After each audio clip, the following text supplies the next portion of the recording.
কোটা সংস্কার আন্দোলনকে কেন্দ্র করে সারা দেশে সংঘর্ষের ঘটনায় 1117 জন পুলিশ সদস্য আহত হয়েছেন। মঙ্গলবার 23 জুলাই পর্যন্ত 69 জন পুলিশ সদস্য রাজারবাগের কেন্দ্রীয় পুলিশ হাসপাতালে ভর্তি ছিলেন। তাদের মধ্যে 3 জন আইসিইউতে, অনেকের অবস্থাই গুরুতর। বুধবার 24 জুলাই পুলিশ সদর দপ্তর সূত্রে এসব তথ্য জানা গেছে। পুলিশ সদর দপ্তর সূত্রে জানা গেছে, দুর্বৃত্তদের হামলায় 1117 জন পুলিশ সদস্যের মধ্যে 132 জন গুরুতর আহত হয়েছেন। হামলার শিকার হয়ে মৃত্যু হয়েছে 3 পুলিশ সদস্যের। এদের মধ্যে নারায়ণগঞ্জের পিবিআইয়ে কর্মরত এসআই মাসুদ পারভেজ রাজধানীর বনশ্রী এলাকায় দুর্বৃত্তদের হামলার শিকার হন। তাকে রাজারবাগ পুলিশ হাসপাতালে নেওয়া হলে চিকিৎসকরা মৃত ঘোষণা করেন। গিয়াস উদ্দিনকে যাত্রাবাড়ি এলাকায় পিটিয়ে হত্যা করা হয়। অন্যদিকে ট্যুরিস্ট পুলিশের এসএসআই মুক্তাদিরকে রামপুরা থানা এলাকায় হত্যা করা হয়।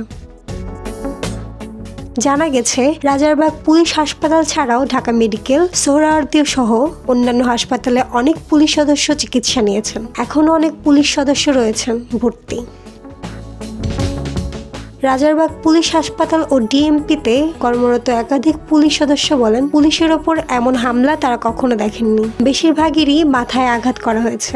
এমনকি ডিউটিতে না থাকলেও পুলিশ পরিচয় জানলে হামলা করা হয়েছে।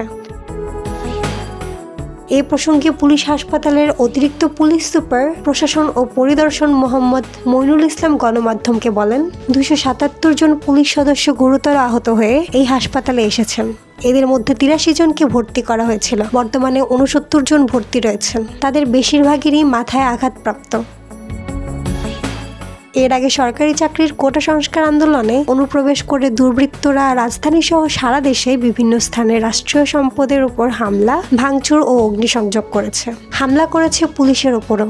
সংশ্লিষ্ট ব্যক্তিরা বলেছেন, পুলিশের উপর এমন তাণ্ডব তারা কখনো দেখেননি। রাজারবাগ পুলিশ হাসপাতাল ছাড়াও ঢাকা মেডিকেল, সোহরাওয়ার্দী সহ অন্যান্য হাসপাতালে অনেক পুলিশ সদস্য চিকিৎসা নিচ্ছেন।